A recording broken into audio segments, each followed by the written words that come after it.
Hey there, tech fans. Rick here again with another gadget that I think you're going to really like. It's a Bluetooth audio transmitter and receiver kit that allows you to extend any audio connection over Bluetooth up to 70 meters away. The product is called the Artisan 3 Plus, and it comes from our friends over at OneMe. Now, Bluetooth is one of those technologies that slowly invaded our lives over the last 10 years, and it's used today in all kinds of devices like headsets that are connecting to phones or peripherals like keyboard and mice that are connecting to your computer, and it's a great connection topology. If you've got a newer device, it's really easy to use. You basically put both devices in pairing mode, they find each other, they make that Bluetooth connection, and you're off and running. The challenge is if you've got older devices like maybe an older stereo system or an older TV that aren't Bluetooth enabled, it's really tricky to get them working with the newer devices. And that's exactly where something like this comes in, because it operates as both a transmitter, so you can use it with an older TV to create a Bluetooth connection you can use with headsets, or as a receiver where you can put it in front of your home stereo system and broadcast music from your tablet or your phone to that stereo system. So it handles both sides of that equation. Now I'm going to get into the details of what really separates this from all the other products on the market, because I love this technology, and this company's built in a lot of leading edge features that really separate it from the others, and I'll go through those one at a time so you understand exactly what you should be looking for in a transmitter or receiver setup like this. But before I do, I get a lot of questions on the channel about Bluetooth in general, and the biggest question I get is, where did the name come from? So if you're not a nerd like me and you haven't done your history, it came from the design team that was putting Bluetooth together over 20 years ago, or almost 20 years ago, and they used the name of a Scandinavian king, Harald Bluetooth, who was famous for sort of uniting Scandinavia. He was the guy that came in and said, we got a lot of warring tribes, a lot of strife going on here. Everybody get together. We're just going to be one big country and get happy. And that's exactly what Bluetooth technology is designed to do. It's designed to create a really low-powered, high-speed connection over wireless that's close over this Bluetooth standard, and it kind of stuck. It was only supposed to be a project name, but the guys liked it so much that they kept it. So Bluetooth is what it's being called. And what's interesting, another nerd note here, is that if you look at the symbol, the actual insignia for Bluetooth, it's sort of the letters H and B, the guy's name, in Scandinavian ruins. So they've combined those two together to get that particular insignia. So I think that's kind of a nerdy little background on it, but I love those kind of stories because I'm wondering why they call it Bluetooth. Did the guy who invented it have blue teeth? I don't know, but now you know the story. Anyway, I'm going to get into the specs in a minute, but before I do, I'm not big on doing unboxings and throwing plastic all over the place. So what I'm going to do next is actually a closer look at the unit itself, all the components and paperwork that come with it, just to show you what you get in the kit. And then I'll go through a closer look on the unit to go through the actual buttons and connections and things that you need to know how to hook it up. And then I'll come back and tell you exactly why this unit is so different than everything else on the market today, and why this is one that you might want to consider if you're looking for something to connect up Bluetooth devices to your stereo or broadcast from an older TV or something else to be able to do that over a Bluetooth connection. So stay tuned and I'll get into the unboxing next, and then I'll get into the feature sets. Inside the box, you'll find the Bluetooth transmitter and receiver unit, a quick start guide that shows you what all the buttons do, what connections you'll need to make, and what the indicators mean. Also included is a full user's manual that shows you all the connections you'll need to make with your own equipment at home, as well as the specifications the product can support. And then finally, they also include a happy, not happy folder, and I think this is a really brave move. If you're happy and you open it up, it explains to you how you can get in contact with them, how you can brag about the unit and send them feedback. If you're not happy, it also gives you contact information of how you can get a hold of the company with any questions or problems you've got and let them know that you've got some issues. And I think that's a brave move. A lot of companies nowadays kind of sell you something and then hope you never find them again if you have problems. So I think it's great they include that. On the other side of the house, they include a lot of connection cables and such that you can use to hook this up to your equipment at home. So I'll start off with the power supply. This is a standard micro USB connection on this end and a full-size USB-A connection on this end. And they also include a wall plug. Now, a lot of these units come without a power supply, and either they include a cable or maybe they don't even include the cable and just assume you're going to be able to connect this up to something on your own. I love the fact that they include the power supply, the cable, and the end of it again is a micro USB that plugs into the back of this. This standard USB-A connection is great too, because if you've got some TVs that have the newer USB-A connections on the back, a lot of them have that, you can plug this into the TV and actually power this right from the TV without worrying about plugging in the wall wart. So completely up to you. But if you've got an older TV that doesn't have the USB-A connection on it, you can plug this into the wall, plug this into the back, and that's all the power you'll need. Now, as far as making the audio connections, they include an optical audio cable, which is really nice, about 1.5 feet long, so it's plenty long to make a connection from this to your TV or to your stereo. They also include a standard analog connection, which is a TRS connection on this end, 3.5mm cables on both ends, and you can plug this into the headphone jack on your TV or the audio input jack on the back of your stereo, depending on if you're using this as a transmitter or receiver, and that's a really standard connection. Now, a lot of the older TVs and some stereo systems use the dual RCA connections like this for left and right, and this plugs right into this adapter here, so you can still plug this into the back of the unit and handle the audio being transmitted or received through this technology by plugging this into your stereo. So they really think of everything when they're putting the kit together. Now next we'll take a closer look at the unit itself, and I'll explain what the buttons and knobs do. The case of the transmitter and receiver unit is constructed of a high-impact plastic, which makes it really lightweight but very, very durable. The company's done a great job of organizing the buttons and switches that you'll need to interact with on the unit right on the top, which means it's super easy to control. They've also built in a nice digital display below it, so you always know what's going on with the unit.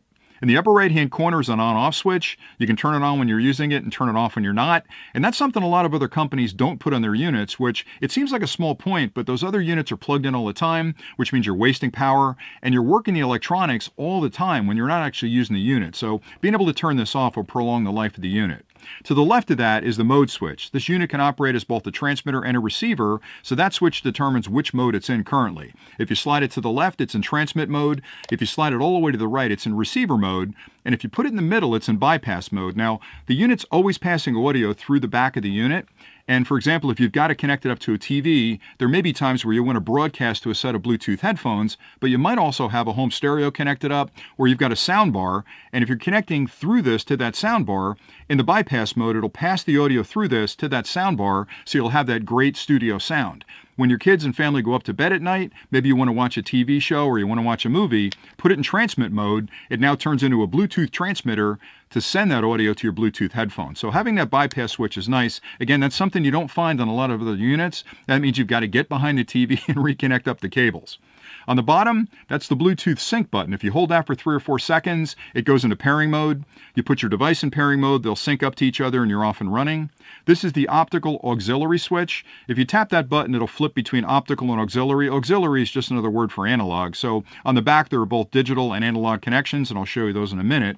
To the right of that, the plus and the minus buttons allow you to, on some devices, increase the volume or switch to the next track, or decrease the volume or switch to the track you were just listening to. And the last feature is this NFC, which is a near-field communication. A lot of the newer phones use that for connection topology. This unit has it built in, so you have the choice of either using Bluetooth on those devices or using the NFC connection. On the back of the units, where all your connections to your stereo equipment or your TV is made, this is the output to the speaker. This is the input to the device from your TV or from whatever device you're going to use to broadcast Bluetooth audio. This is the analog connection, the 3.5mm plugs in there. This is the optical connection, and that's from the TV or the input. This is the output typically to your speakers. That's the optical, and that's the analog. And in the center, that's the DC input from the power supply. And again, here are the 2 antennas. You can fold them up for best reception and transmission. You want to have them straight up. You want to have them parallel to each other as well to get the best radiation pattern. And that's pretty much it for the unit. Now that I've shown you what's included with the kit, I'll cover the technical things that you'll need to look for if you're in the market for this type of Bluetooth transmitter and receiver. And honestly, there are a lot of products in the market that may look similar, but they don't operate the same way. So understanding what the specifications are and how they impact the performance of the product makes it really easy for you to compare one product against another to get the best value for your money. Now, I'm going to divide these into 2 categories: basic specifications, which are things that impact the performance of the product, what it can connect to, how well it works. The second category I'm going to call features. Those are things that are nice to have. They enhance your user experience, and they just make it a better product overall. Now, the good news is the team from 1Me has got the basic specifications nailed. They've done a great job of building a product that's incredibly reliable. It works really, really well, but they've also spent the extra time to build in some of those advanced features. And what that tells me about the company is they're thinking about me as a consumer and how I'm going to use the product, and they're building in things that are going to enhance my experience. And some of those features you may not even use when you first turn it on. You may find them later on and go, wow, I didn't know that was in there. And that really enhances my experience. So I don't know if you'll say exactly that, but it does make it a lot better a product in general. So I'll go through the basics first, then I'll talk about some of the features that are cool that are built into this, because if you're out there shopping for a device like this, you want to compare the basics, but if you can get some extra stuff for about the same price, you might want to go with this product. All right, so the basic specifications, there are two that you should care about with any Bluetooth device you're going to compare, and those are the version of Bluetooth and the class of transmitter that's built into the product. And I'll start with the version of Bluetooth. Now, I'd mentioned Bluetooth was developed almost 20 years ago, started with version 0 as a beta, and then it matured up through different versions. So version 1, version 2, version 3, version 4. They're on version 5 right now. I'm not going to bore you with all that early history up through 4, but version 4 was the first one that really had a major impact on the audio. It did things like improve the qualifications for the codecs that can play. Codecs are the underlying architecture of how audio is transmitted. It's nerdy stuff, but it's got a broader series of codecs that it can support. It reduced the latency, and that's the transmission time it takes from the guy moving his mouth on TV to you hearing it in your headsets. They reduce that latency. They've done other things to really enhance the audio in version 4. So version 4.1, 4.2, 4.2 was the last version of 4. That's kind of where everything stopped for me anyway with audio. Now version 5 came out. Version 5 is really dealing with more high-speed devices. So we're starting to see keyboards and mice and cameras and other peripherals, Internet of Things kind of technologies connecting over Bluetooth. Version 5 is really addressing that to improve the speed, reduce the latency for those type of devices, but it doesn't really impact audio much. There's a couple of things in there for audio, and you nerds out there that are Bluetooth nerds, I don't want to get into a sword fight with you because I've got a lightsaber back here. I'll whip it out if I have to. Anyway, version 5 for me is overkill for audio. Now, the good news is this company makes a Pro version of this. So if you're a diehard, gotta have 5.2 or 5.1, you can go with the Pro version. It's a little more expensive, but for me, the better value is to go with this one because 4.2 does everything I need it to do for audio. So you want to make sure any device you're looking at will connect over 4.2 at least on a minimum, or 5.2, which is the latest version. The other thing you need to be aware of is that all the Bluetooth devices are backward compatible. So if you've got a 4.2 device and you're using one of the newer iPhones that uses 5.2, it'll work just fine on this. Conversely, if you're using this with an older device that's not 4.2 compliant, it's compatible. So there's really no worry. It's just that you don't take advantage of those features unless you're on that particular rev level. The second thing I want to talk about as far as basic features is the category of the transmitters. Now, most of the Bluetooth devices out there are category 2 or class 2, which means their transmitter power will go about 10 meters. So you get about 30 feet out of them, and that's what most of us are used to. So if you've got Bluetooth speakers in your house and you turn them on, for the most part, if you bought them a couple of years ago, you get about 30 feet, you're going to get choppy audio, and that's just the way it works with a class 2 transmitter. This is a class 1 transmitter in it, which means it's way more powerful. You can go 70 meters with this thing. Now, a lot of people out there are going to think, well, Rick, big deal, I can transmit 70 meters.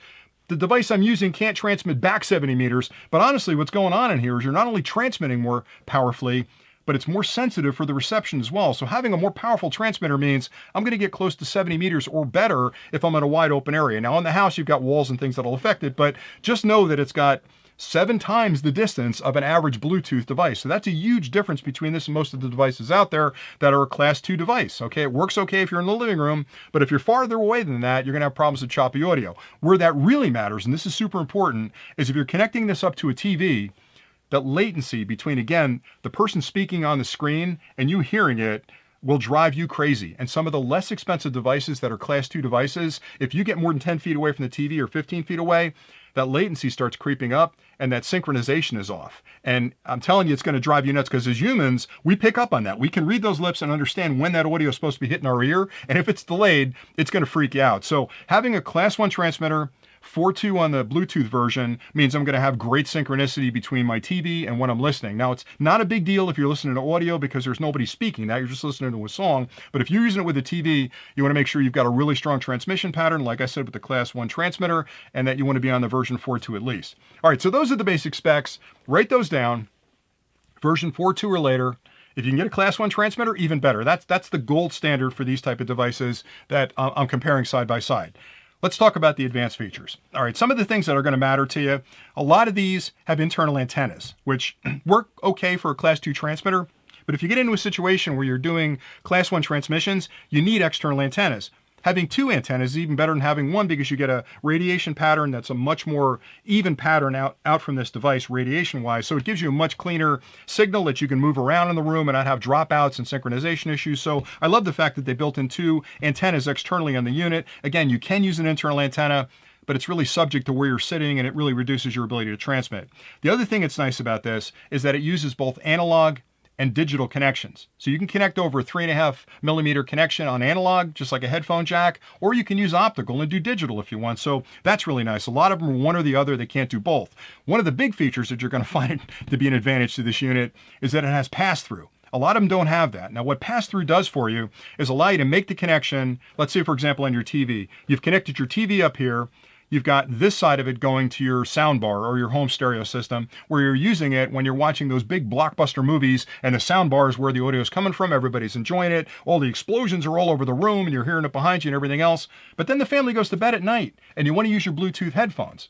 Well, if you don't have that bypass switch this guy has on it, you've got to get behind the TV, reconnect everything up just to use the Bluetooth functionality of it. So having a bypass switch means just by flicking the switch, I can go from my soundbar to my Bluetooth. So when the kids and my wife go up to bed and I'm going to watch a TV show or some scary movie, I don't have people screaming in the living room, waking everybody up upstairs just by flipping that switch. So that's a major advantage. The unit also features NFC, which is near field communications. A lot of the newer phones will use NFC for connection to these type of devices. So it's got NFC built in. The other big feature that it's got, and this is something you definitely want to look for, is a functionality called aptX, which is a synchronization technology that gives you lossless audio transmission over Bluetooth. It's a fairly new standard that's been introduced. I think it was in version 4, but aptX is really a function that you definitely want to make sure you have in any kind of Bluetooth receiver or transmitter that you're hooking up at home, because it's going to, again, give you that synchronicity with your TV, because again, there's nothing that'll drive you crazy. And believe me, I've tested a ton of these and I have more reviews coming. There's a bunch of them I can't review because the minute I connect up to a TV and start watching a show, it's off by a couple of milliseconds, and man, I'm picking up on that. But having aptX eliminates that, reduces that latency between what's being broadcast and what you're hearing in your headphones, and it really tremendously improves the experience for you. So I think that's all I really wanted to cover for the advanced features. I like this product an awful lot. I've talked about it ad nauseum already in this clip, and I think you can fairly compare it to other products out in the market, and you're going to find they built a really quality product at a very good price here. If you have questions about anything I've covered today, whether it be Bluetooth or this, drop them in the comments below and I'll do my best to get back to you as quickly as possible. If you're interested in this product, I've got a link below where you can go on Amazon and check it out and see if it's something you might like. You can compare it to other products on Amazon, but if you use the link, we do get a little commission from Amazon for doing that. So, if you want to support the channel, use that link to go to Amazon. I will have other reviews of other Bluetooth devices because this is specifically built for audio, and it's a transmitter and receiver. You may not need this sophisticated device. If you're just trying to transmit audio from a TV, maybe all you need is a transmitter. You don't need the receiver side. So I'll be doing individual receivers, individual transmitters. I've also got Bluetooth devices that are dongles you can use with your computer if you're using headsets or keyboards and mice. So there'll be a couple more Bluetooth reviews coming out. So stay tuned to the channel if you're interested in that kind of stuff. And that's pretty much it for today. So I love this kind of technology. I hope this was informative and you got some value out of it. I'm going to be doing a lot more of these clips. So if you enjoyed this one, make sure you hit that subscribe button down there and join the Drone Valley family. We're going to be doing a lot more clips like this and you won't want to miss them. So thanks again for watching. And until next time, stay nerdy.